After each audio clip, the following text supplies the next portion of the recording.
good to have you here. Yay! Tamara's here. Linda, Larry, Angie, Fatima, and Lupe are all here. Yay! Did I miss anybody? I don't think so. Sorry, I was a couple minutes late. Just making sure. Oh, the light's a little bit off and things are. Huh. Okay. Yeah, it's good. That's all right. That's okie doke.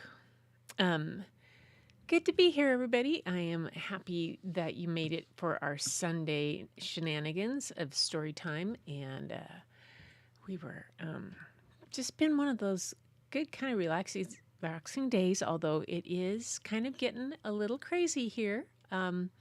Larry's probably, I don't know if it's hit you yet, Larry, but the wind is picked up. It is significantly windier than it was 10 minutes ago, and it is getting crazy. We are supposed to have some really high winds by tomorrow morning. And so, well, that's okay. We'll be done with story and we'll make it through and have a wonderful time. So, how is everybody tonight? I'm just checking in. Get your buckets ready. Yes. So Tamara's here. Larry, Lupe says finally on time, and I was 2 minutes late. Yes. Yeah, everybody's besitos. Hugs. Yes, everybody. Oh, so people speaking other languages in the Yep, checking in. Don't forget to. Oh, thank you, Fatima. I appreciate that. Linda always reminds everybody, but it's nice to have other people remind. Thank you so much. That was right in my head. It is windy. Yeah, it's going to be a big one. There was one prediction, Larry, you will know this, that it had equivalent to or worse than the Columbus Day storm. Now, our famous Columbus Day storm here in Seattle, I don't remember. I wasn't here. I was back in Yakima as a 6-year-old. But Bob remembers it quite well. Was it Columbus Day then? Yeah, that was. Anyway, so we could have some really high winds. They are predicting some on the coast out at the ocean. Some really high winds along the Washington coast could be up to 100 miles an hour. So. So I'm not going to go storm watching. Not heading out there for storm watching. We'll see. We'll see what Michael Snyder says. He has this great weather channel that Bob's kind of addicted to, and so am I. At least I listen to it when Bob tells me what it is that it's going. But he does. He's he works for, I think, Alaska Airlines is in their meteorology department or something. I can't remember. But he lives in Des Moines and always knows what's going on. He follows all the different weather patterns. But yeah, so tonight though we've got some stories, and I had it was about whether it was the likeness or if it was laughable. And the different artists tonight, the two stories that I have tonight for you are completely different. One is very realistic, and one is very sketch, kid oriented. But before we get to that, we have some other art to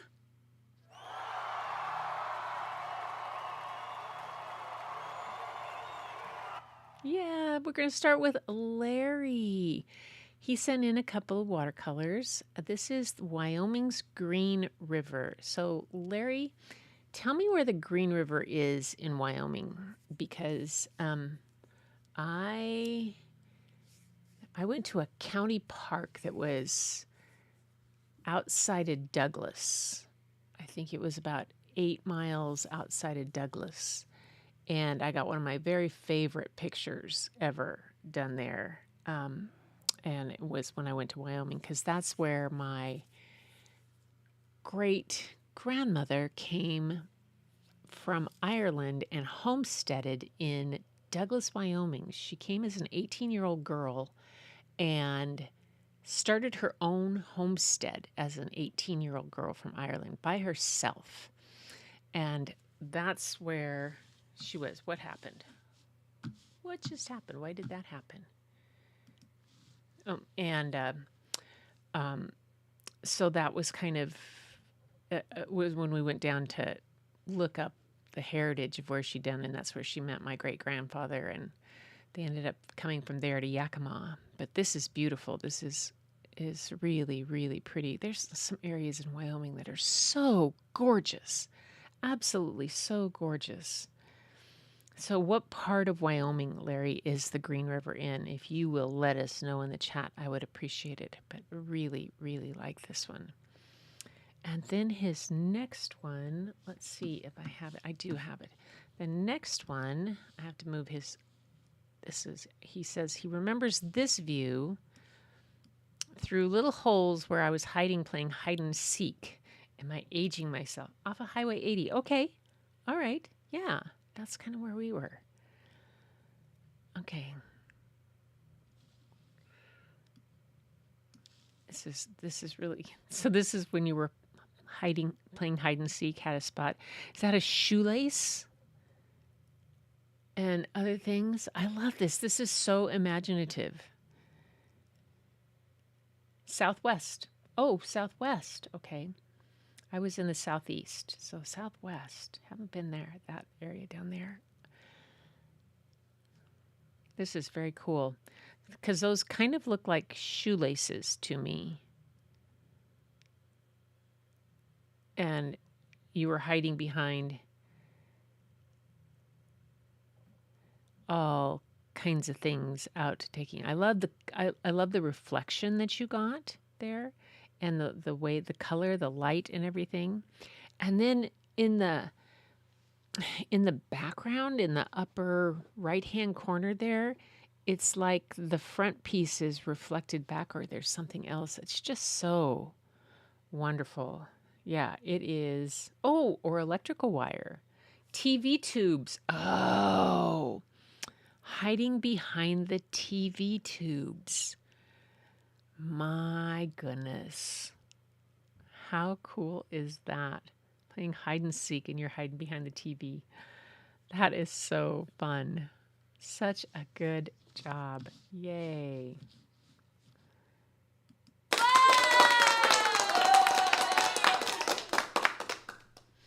All right, and then we have Tamara's. And Tamara has, she says she's not done much art again, but did sketch this yesterday for live art. It's not finished, but we'll play with it some more today. So this is her sketch that she started. So, so gorgeous, Tamara. So pretty. Let me see if I can put myself, let me get myself over in the corner over here. I really like this. I like, it's the images of the two, the young girl and then the older woman, the two together. Just how you imagine these things, Tamara. I'm always so astounded at how you imagine them. And then she says, I sent photos of, this was she sent a photo of the fairy wren. Let's see. Oh, there we go. Let me move that over. Yeah. Ta-da. Get up out of the way. The fairy wren, and then she sent some, I love these fairy wrens. They're so tiny. They're so cute. Some rocks in your yard. But rocks from our garden. Why is that not showing the whole picture? They're beautiful. Well, they are. Yeah, rocks are pretty wonderful. That looks like a piece of petrified wood, the one on the right. It looks a lot like that. I like at the bottom of the one on the right. Does anybody else see the owl in the rock, in the large rock? And then with that small rock in front of it, it looks like the body of the owl.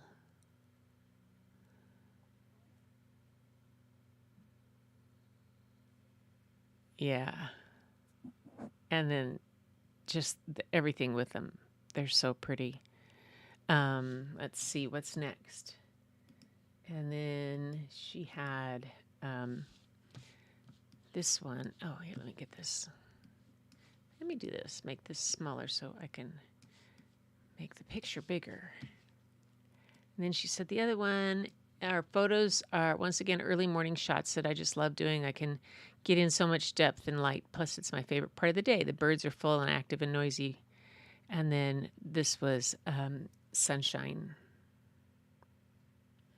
Your photography is just beautiful. Really is. Yay. Thank you so much. Let's see. Where am I? There it is. Okay. And then, so what I've been doing, well, okay, I did a slug. The slugs are being painted. This one is on, is in midway through. I'm doing some swirls. This slug I did differently. I actually used watercolor on it. And then I had done some masking fluid on it. And we'll see what that does. Because apparently some of the acrylic chipped off last year. And then this is, what have I been doing? This was this one on the watercolor challenge, the every day a doodle. Today, yesterday, this has been, let's see, Sunday, Saturday, Friday, Thursday, Wednesday, Tuesday, Monday. So these right here are what I've done since last Sunday. And some of them I kind of overworked. This one I overworked. This one was kind of funny to do. This one I had to paint with a stick. This delicate branch I had to paint masking fluid with a stick. Floating lotus, and then hidden pathway today. I kind of overworked that one too, but I kind of like the mountain peak one. That's kind of been that slug-a-cola. I don't sell the slugs. The slugs are for a fundraiser that my niece has for the Maple Valley Arts Alliance, and she's on the board. And this is their fundraiser, and they do the annual slug fest, and they have a great annual slug hunt. So there's 600 of these guys, and I'll paint probably 20 of them. And the tarts will paint a bunch. My sisters each painted. Carolyn's probably going to paint 20 or so, and Sarah painted 13, and the tarts are going to paint some, and then a whole bunch of artists all around. And then people buy tokens, and they buy either a single slug hunting license or a family license can get them more. And so then they go out into the park and into the woods looking for the tokens that are hidden out there. And when they find those, then they get to come into the slug room and choose a slug that they want. And it's their fundraiser. So Jennifer has made these from air dry clay. And this year she added the antenna kind of thing, and they're pretty fun. Sometimes we're making them into eyeballs, sometimes they're antenna. But yeah, so who knows? This one still needs a lot of work, but I'm playing. So that's what I have been doing.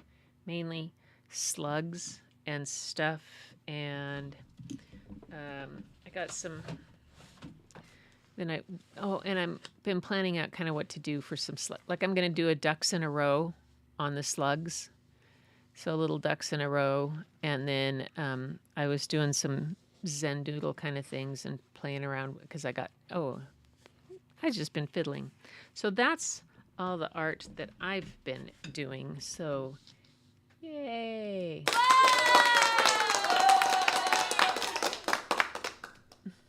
You want to make a slug too? They're so fun. They're so much fun.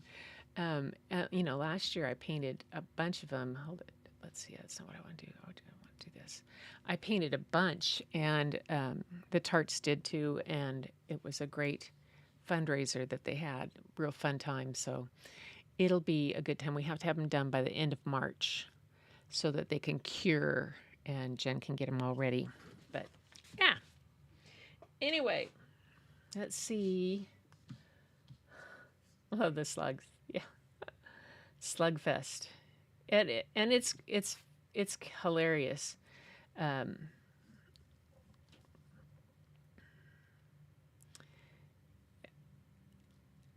thanks for watching the yeah, I just posted the I've been doing shorts of each one of those everyday doodles. And so I film it when I paint because it's supposed to be able to be done in like 5 minutes a day. And I can usually get it done, except the ones that like today had masking fluid on it. And masking fluid is an interesting thing. It's great until you want to dry it fast. And then if you put a heat gun on it and you put the heat gun too close and it pops, they go like boom and makes little, especially it has little bubbles on it. It was pretty funny. I was like, oh man, not a good idea. So probably not best practices, but that's what I was doing. So tonight, 2 stories. As you probably saw, figured it out from the opening video. One is about a fox, and that's the one I'm going to start with. And it is very realistic art. And I kind of chose them tonight based on that, based on the artwork, on the realism and what that kind of is. And then another one based on the fact that it was very opposite, non-realistic art. So this first book is, let me get to the right one that I have open. There it is called, where am I? There it is. Saving Samantha. And, oh, I have to do something. Hang on just a sec. Oops, that looks funny to you guys, but I have to move something over. Otherwise, it won't be in the right spot. There we go. There we go. Yeah, now that works right. Okay, Saving Samantha, a true story. It's written by Robin Smith Van Frankenbeisen and illustrated by Hubert von Frankenbeisen. And I just, the illustrations in this, in terms of realism and for children's literature, I just thought was really fascinating. And it just is, it's a great, cute story too. So this was one sunny spring morning, called Saving Samantha. Let's go. I'll get it. I'm just checking I get distracted. I look at what you guys are saying in the chat. I want to just check in before I start reading. Oh, thanks. I'm glad you liked the mushrooms. They were fun to do. That was one where I had to pull the color down, and that's the fun thing about that challenge, is that each day she has a little bit different kind of technique to use, and so it's challenging for me. So back to the story. Saving Samantha. One sunny spring morning, after all the farm animals had been tended to, Robin and the family dog, Miles, set off for their morning walk. Robin was eager to check out the young fox family living in the den at the farthest corner of their 40-acre farm. The meadows were bursting with a wild display of springtime color. Tweets, twitters, and trills filled the air. From the call of the regal sandhill crane to the solemn juggarum of a bullfrog, each creature shared its song. Up and over the hill, Miles froze, his ears alert to a distant sound. And within seconds, Robin recognized the high-pitched yelps of an animal in distress and knew it was coming from the fox den. Just outside the den, a young fox pup was struggling to free its leg from a rusty trap. The leg was twisted at an odd angle, and since fur trapping season wouldn't start until November, Robin knew someone had intentionally set out to capture a pup. "It's okay, little fox, it's okay," she whispered. Her soothing voice and gentle touch calmed the wary pup as she pried open the trap. With the frightened fox safely nestled in her jacket, Robin and Miles raced home. With help from her family, Robin was able to align the broken leg bones and wrap a wet plaster cast around the pup's leg.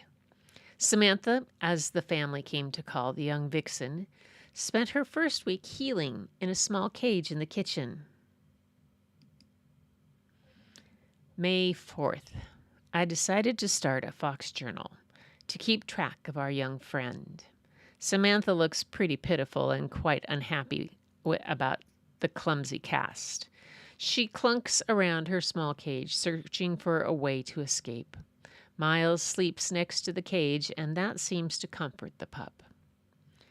In the beginning, the timid fox was wary of her strange new family, but it wasn't long before her curiosity won over her fears. Her favorite napping spots were cuddled up next to Miles or curled contentedly on Robin's lap.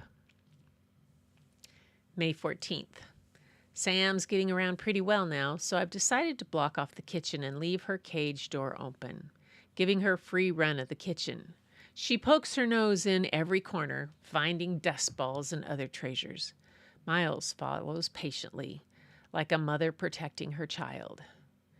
May 16th. At mealtime, Miles and Sam share the same bowls. After weeks of living in the safety of the house, it was time to introduce Samantha to the outdoors. Farm chores became quite an adventure for Samantha as she hobbled beside Robin every morning. June 14th. Sam didn't know what to make of Black, our Tennessee Walker. She inched closer to get a better sniff of this giant beast, but a loud, wet snort from the Black's nose drove her safely between my feet. If you've ever stood next to a Tennessee Walker, they're huge. Just saying. I have a friend in Oregon who was equestrian, and she had Tennessee Walkers, and I stayed with her, and she took me out riding on them. Oh my gosh. Yes. June 20th. Well, I knew it had to happen sometime. Samantha had a run-in with Igor, the tough old rooster who had been the barnyard bully for years. Igor chased poor Samantha around the pasture until she finally scrambled safely under the tractor. She stayed there until Miles coaxed her out. Spring passed and summer settled in. Robin removed the cast, pleased with her handiwork. Sam's leg had healed just like new. When it was time to vaccinate the dogs and cats on the farm, Sam was included. She was truly a member of the family. June 30th. Sam hunts monarchs and grasshoppers in and around the cosmos while I weed the carrot patch. Her tireless leaping and pouncing may seem like play, but she is learning valuable hunting lessons. July 7th. A clown act unfolds as Samantha tugs and pulls at the rickety scarecrow. They are performing like dance partners, dipping and swaying in front of a row of young cabbage heads. Corvus, the family crow, annoyed at the intruder, heckled her from a safe distance. Samantha now had her own roomy cage outside that she could run and dig and play in. During the day, she could come and go as she pleased, but Robin always locked her up at night to keep her out of trouble. Samantha's favorite games were harass the cats and chase the chickens, but she always steered clear of Igor. July 14th. It tickles me to watch Miles and Sam race through the pasture, zigzagging through a maze of horses and sheep. They leap and pounce on anything that moves. Samantha's greatest pleasure seems to be catching and playing with field mice. Robin knew the time had come for Sam to explore the wilds of their back 40. The woods, the wetlands, and grassy fields became her playground. Her wild instincts were pure and simple and a delight to watch. With her new independence, she became more and more confident. Many times Robin and Miles were nearly home before Samantha decided to rejoin them. July 25th. Each time the three of us walk in the back fields, Sam wanders further and further away from me, sometimes not returning home until long after dark. In my heart, I know it's a good thing, but it is still sad to see her pull away from me. Today, a pheasant flushed in the air. I hope Sam had something to do with that. A wet summer brought an abundance of life to the wetlands, with plenty of opportunities for Sam to sharpen her hunting skills. She learned very quickly which animals. August 27th. Sam stalked an adult Canada goose behind a wall of cattails. With her ears and tails twitching, she burst from the greenery, but all she caught were feathers. It is hard to believe she is nearly full grown now. Samantha returned home less and less. Although it comforted Robin to know Sam was adjusting to her natural world, she still worried. They always left her cage door open and a full bowl of food if she returned for a meal. A tree house was built in the far field, high in the branches of an old walnut tree. There, Robin could watch her fox to see that she was safe. September 25th. Samantha discovered my scent at the tree today. She yipped once, circled the tree twice, then looked straight up into my eyes. Miles heard her bark and raced to the tree. Oh, what a reunion they had. Before she left, she marked the tree with her scent. She accepted my presence. One particular evening, just before sunset, Robin watched as Samantha strutted proudly across the open field with a rooster in her mouth. September 29th. Oh, I think Samantha has finally gotten her revenge on old Igor. Through the binoculars, I'm sure I saw a satisfied twinkle in her eyes. I better lock the chickens up at night. Then there came a time when Samantha disappeared. As the days stretched into weeks, Robin grew more concerned. October 14th. It has been 2 weeks since I've seen Samantha. I hope the coyotes haven't forced her from her home, or worse. October 21st. Week 3. Still no Sam. Where is she? October 28th. Week 4. My heart is heavy with sadness. I fear the worst for Samantha, and I'm afraid I will never see her again.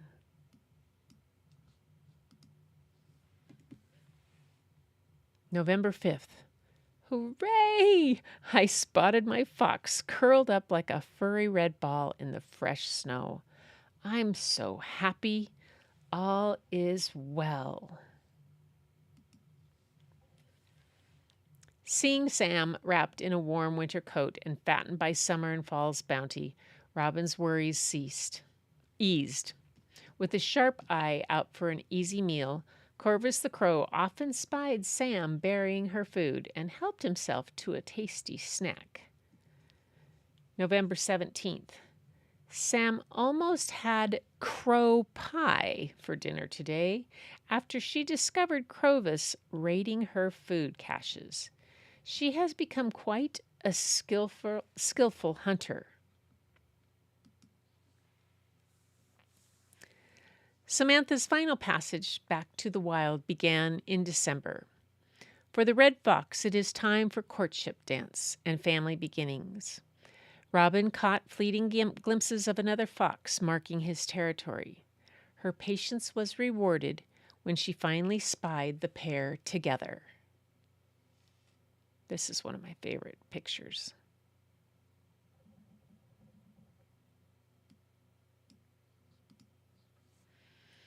December 12th.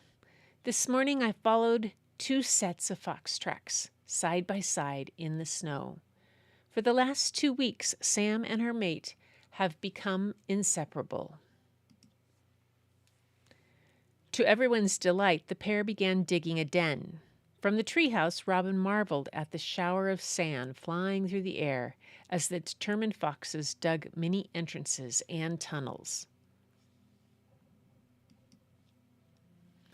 March 1st. It's been a week since I've seen Samantha. Although her devoted mate will not enter the den every day, He leaves a portion of his catch at the den's entrance. Several weeks later, Sam finally emerged from the den, leaner than Robin remembered. March 20th. Oh, what a greeting the two had. Sam sank to her belly, whining and barking and wagging her tail. The affectionate pair wrestle like pups, happy to be reunited. Both foxes hunted tirelessly, sometimes not seeing each other for days.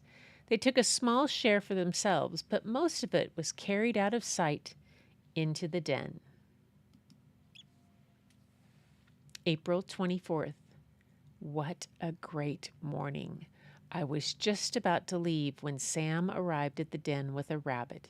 She made a yipping sound, and out scrambled 4 fluffy brown balls of fur. A tug-of-war broke out between the pups for a piece of the rabbit, but eventually everyone got a share. April 29th. Dusk and the pups are still out. A nearby great horned owl hoots. The pups should be wary of danger from above as well as on the ground. It wasn't long before the pups ventured out without their parents' coaxing. May 15th. The pups are all out of the den, tugging at tails, nipping at ears. They are in constant state of play. When it seems they are finally exhausted and have stopped for a nap, one pup pounces on another and play begins all over again. June 26th. Sam has become fully wild now. The short time that she spent with us has most likely become a distant memory to her, but we will never forget her or the joy she brought to our family. We are proud of the small part we played in returning her to the wild. And that's the story of saving Samantha. She has some fox facts at the other and all kinds of stuff. Yeah, I like that one. That couple has a sanctuary. They actually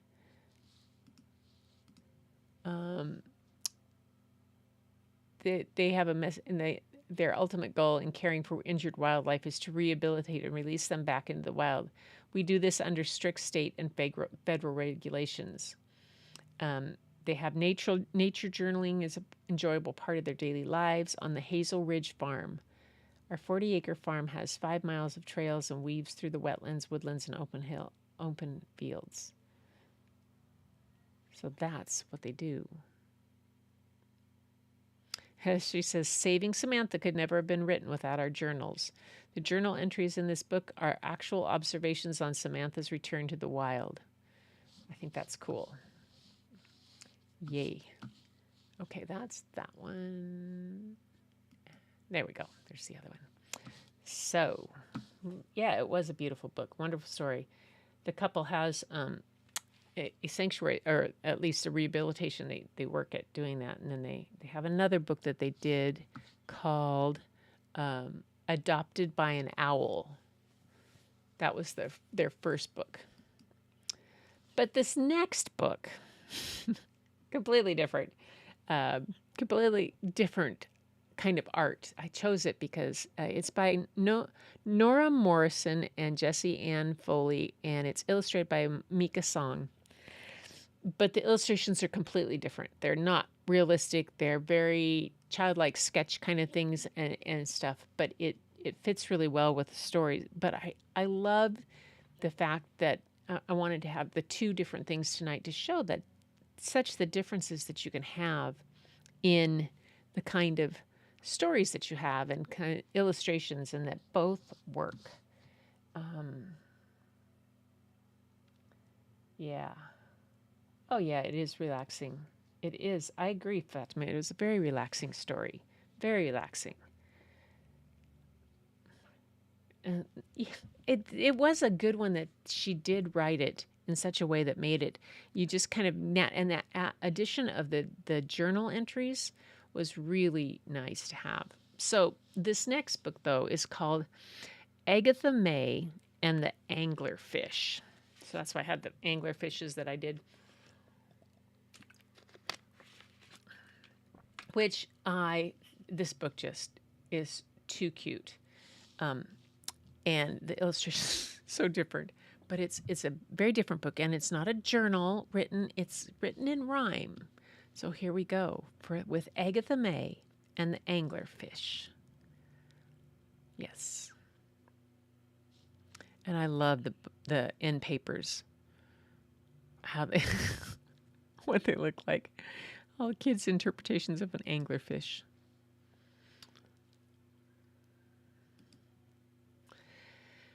One rainy morning in Science Room 10, Mrs. Marino cried, "Pick up your pens." "Children," she said, "we have spent the last week exploring the world of the wet, salty deep. The Arctic, the Pacific, the Atlantic wild way. Are you chewing gum, Miss Agatha May?" "Each of you scholars will research a creature that lives in the ocean. You'll learn all its features, its scales or its claws, its suckers or stingers, its... What is that mess all over your fingers?" "Pick any sea dweller from under the sun, but no two children may choose the same one. Many fish in the sea from south to north pole. And what's that smell? Cod casserole? Agatha May, you must pay attention, unless you prefer to wind up in detention."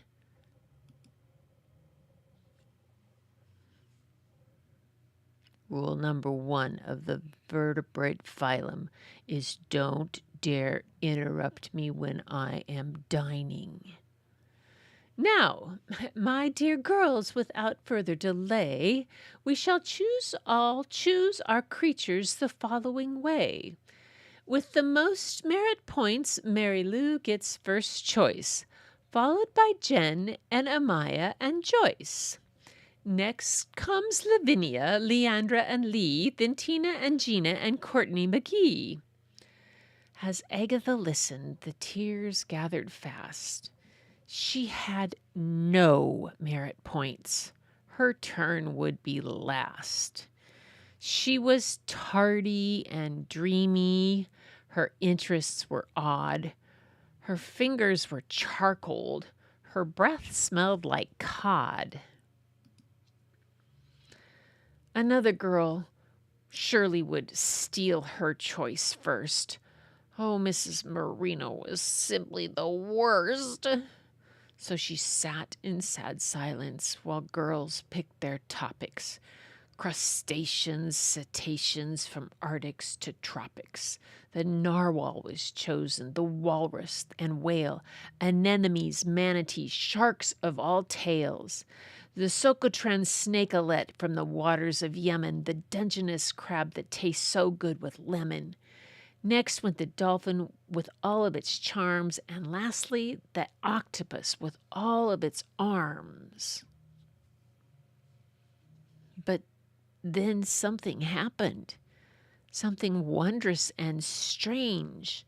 It was Agatha's turn, and her fish was unclaimed. Could it be a mistake? A strange sort of error? They'd left out the angler, that glorious terror. Each student was ready to present that Monday, though perhaps none so ready as Agatha May. When she heard her name called, she threw down her pen and dashed to the front of Science Room 10. Lights, blinds, silence. There's a zone in the ocean called the bathypelagic, a mysterious place so murky and magic that no human eye has plumbed its black gloom It's more unexplored than even the moon. And in this strange place, 4,000 feet under, the anglerfish prowls, a pelagic wonder. Humans don't hunt it. Humans don't eat it. Humans can't touch it. Humans can't reach it. It's not in a fish tank or even a zoo. You'd not want to pet it. It's covered with goo. This ambushing fish of the deep, deep sea zone has no fins and no skin. It barely has bones. It swallows prey whole. It has teeth sharp as pins. And perhaps most astonishing, it can't even swim. It wobbles around, waving its lure, a glowing blue speck in a darkness so pure that when curious fish come to check out its light, it swallows them whole in one massive bite. Did you say it lights up? Indeed, senescent, it glows through a process called bioluminescence. But how does it glow? Asked Amaya Ophelia. Using proteins, cried Agatha. It's in its bacteria. But where does it glow? Asked Lavinia Steed. From a fishing pole fused to the front of its head. Sorry, did you say a fishing pole? Asked Leandra Francesca. Well, the technical term is bulbous esca. Now let me continue. Please don't interrupt. When anglefish mate, their bodies get stuck. It looks like a monster. It looks like a gorgon. After they mate, the male loses his organs. This fish is amazing. This fish is horrific. This fish is astounding. This fish is terrific. Miss Agatha May, please stay after class. I'll be late for mathematics. I'll give you a pass. Was the problem her questions, the mess on her desk, the F that she got on her last science test? She was in deep sea trouble, and now she must pay, for teachers are creatures who ambush their prey. Agatha May, I am highly impressed, for your presentation was simply the best. Better than Lavinia's, Leandra's, or Lee's, or Tina's, or Gina's, or Courtney McGee's? Better than Joyce, Amaya, or Jen?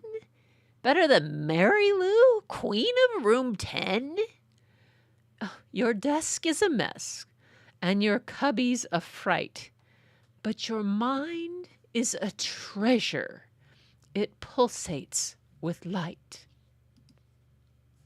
And one of these days, an explorer will reach the faraway bottom of the wet, salty deep. And that's why, my dear scholar, I pester you so to push you to places you know you must go. And Agatha May could do nothing but nod, for although she was messy and tardy and odd, a dream had now hatched in the sea of her heart. And when dreams begin swimming, well, that's the best part.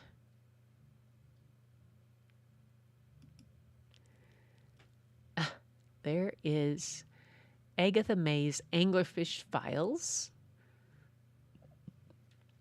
and all some kind of information about that.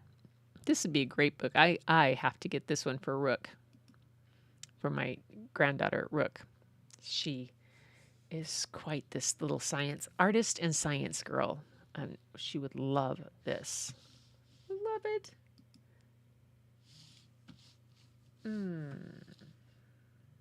There we go. Don't need two of me. I like it in my art sometimes. Bioluminescence, a monster of the deep. Yes, this was a fun book. Written in a child's perspective with child's drawing is perfect. Exactly, Linda. Child's is perfect. Yes. Picking the best ones. She's a cod sandwich. Could you have for lunch? Oh my gosh. I just loved it.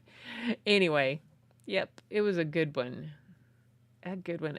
And that perspective of doing the art to match that child's perspective and how she felt, And what I love is that it's a girls' room, all girls' school of all in their science class. And everybody and all the other girls are so impressed. Man, that's so fun.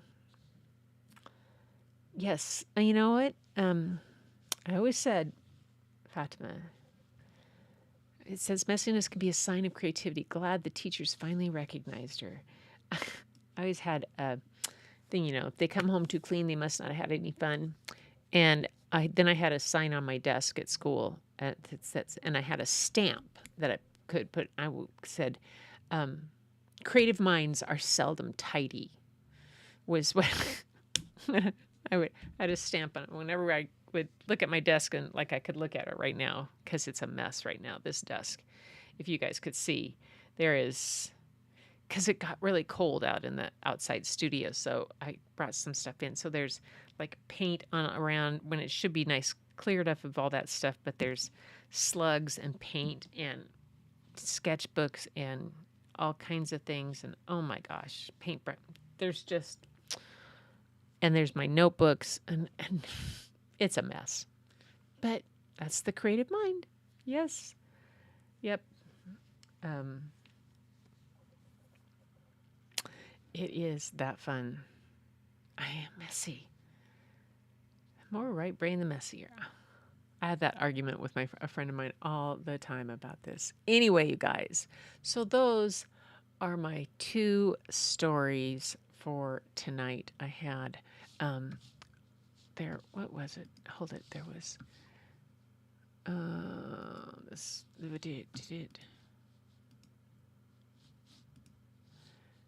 this was this is, hang on, just this, if you give me half a minute here.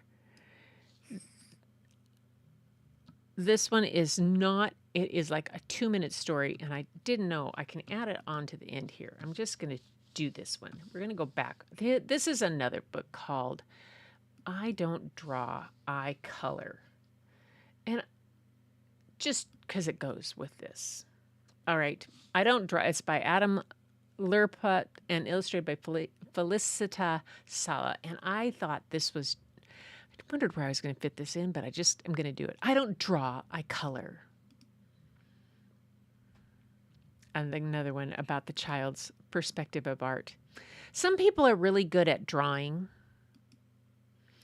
but my puppies look like mush. My cars look like lumps, or like boxes, or this. Do these look like people to you? I don't think so. So I don't draw. I color. When I color, I can express myself without drawing things. By using different hues, red, blue, yellow. And by changing my lines, thick, thin, squiggly, jagged, I can show happy, sad, angry, calm. I can even show scary or something full of life. So when someone asks, "Do you want to draw?" I say, "No, thanks. I don't draw. I color." And I can color anything, can't I? What makes you, you? Create a self-portrait, somebody said. Am I dark and sad blue? Or a bright happy yellow? A messy dark brown? Or an excited orange? I am more than just one of these things. Sometimes I'm happy, other times I'm sad. I've even been messy, excited, and scared. I'm a whole jumble of things, all tumbled together. A colorful masterpiece. What colors are you? Yeah. And that was just a bonus one. I had that one in my library, and I thought, oh, when am I going to be able to share that one? Because it was so short and quick, and that just fit. Yes, messy rules. You should take pre-orders of slug making kits. It's a fundraiser. Ah! I'll get some, and I'll let Jennifer know. I'll let her know.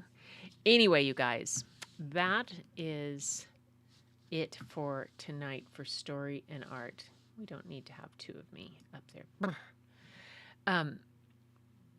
Thanks for coming here tonight. Thanks for the story time. Thanks for all the things that you guys do for me each and every week. It is, wow, it's just a delight. It really is a delight to come and share these stories with you and the things that they bring into our lives and all kinds of things. And it's just a time now that it is even more and more important that stories get told, that we fill each other's buckets, and we find ways to find good things and to share good things too. I am, yeah. So everybody, I am so glad you were here tonight. We had Linda and Tamara and Fatima and Lupe and Angie and Larry. And did I miss anybody? I don't think so. Those guys are all, yeah. Anyway, you guys, it's been great. I will be back on Thursday. Oh, sorry, that's going in and out. I forgot to turn off the hand gestures on this. So it's going to, yeah, see. There, it's trying to auto-frame now. Forgot to turn off the hand gestures, so it's doing what it's doing. Kind of crazy. But anyway, thanks so much for being here. I appreciate it. I hope you enjoyed those stories. They were fun with the different kind of, tonight it was more about a focus on the art, on the type of art, the realism or kid-oriented sketch, completely non, and all that in between. It all works, and it's wonderful. So everybody, I'll be back Thursday with some more, and we are coming up on the end. I can't believe February is almost done. I have a few more days, and it'll be done next Friday is the 28th. Yes, next Friday is the 28th, and then I got a new abstract watercolor book that it's got some projects. I'm going to try some of those in.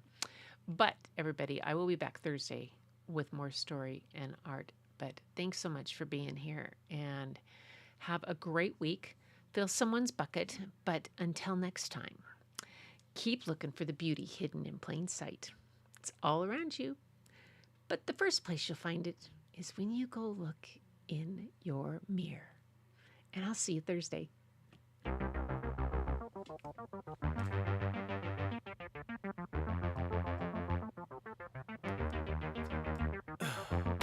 In the heat of the night, we could get lost in all the lights and sounds. Feeling alright, we won't go home, we will just stay here downtown. There's not just stars on the boulevard, they're in the light in your eyes. Oh, we don't need no black cards, I just need you by my side. We could be shameless, famous, running cool.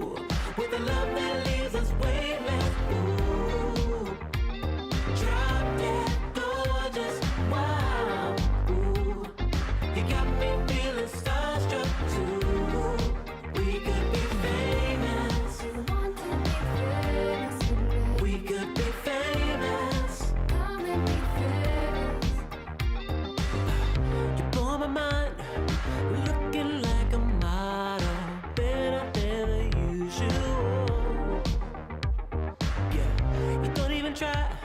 Not average or typical. I'll put you on a pedestal. There's not just stars on the boulevard. They're in the light in your eyes. Oh, we don't need no black cards. I just need you by my side. We could be shameless, famous, running cool, with a love that leaves us weightless. Ooh, drop dead gorgeous, wow. Ooh, you got me feeling starstruck too. We could be famous. We could be famous. We could be famous. We could be famous.